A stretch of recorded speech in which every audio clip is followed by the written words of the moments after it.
I spent $160 to make an 80,000 mAh power bank that can not only charge phones, but also serve as a 12V emergency power supply.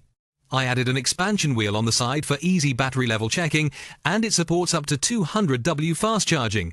In the last video, I used this lead-acid TD battery to create a 72V battery pack for my electric vehicle, and the results were quite good, supporting fast charging.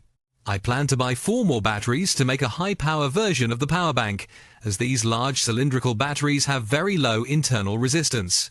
The single string of this battery I measured is at 1 to 5 meters omega, indicating strong discharge and charge capabilities. So, I bought 4 brand new lithium batteries and assembled them into a 12V20R battery pack, which can carry about 0.2 kilowatt hours, easily surpassing many power banks in capacity. After connecting the batteries in series, I also used a copper plate to solder them together. The overall internal resistance is 6.5, which is relatively low and can even start vehicles without any issues. Next, we will test the battery after connecting it in series, and we need to add a layer of protection. Otherwise, direct use could damage the battery. I printed a shell with a 3D printer for protection and aesthetics. Next, I designed the usage functions. First, a phone charging module. Second, a 12V power source. And third, an emergency start for cars. Then, I will add corresponding modules for these functions, including a protection board for the 12V lead-acid iron phosphate battery. We can monitor voltage and current with a Coulomb meter. Next is the DC module for phone charging, which I used a 12V step-down module for.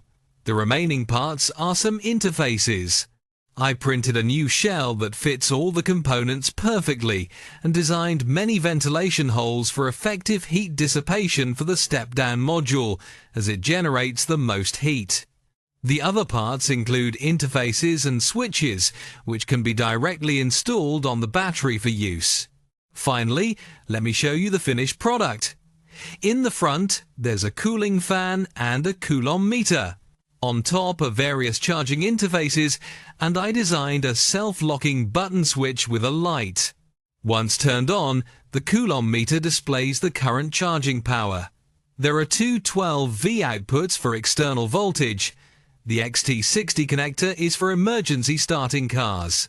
With this much power, I also designed 2 DC5 5 interfaces for fast charging.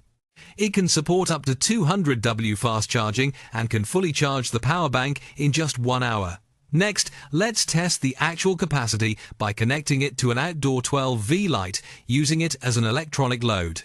We set the power to 50W, and on the Coulomb meter we can see the current voltage and current, indicating how much energy it can discharge. The final discharge result is out. It discharged 20R of capacity and 210W of energy, confirming the performance of this lead-acid lithium battery. The actual capacity is quite reliable. What do you think of this 12V power supply? It's this 12V power supply, and we can see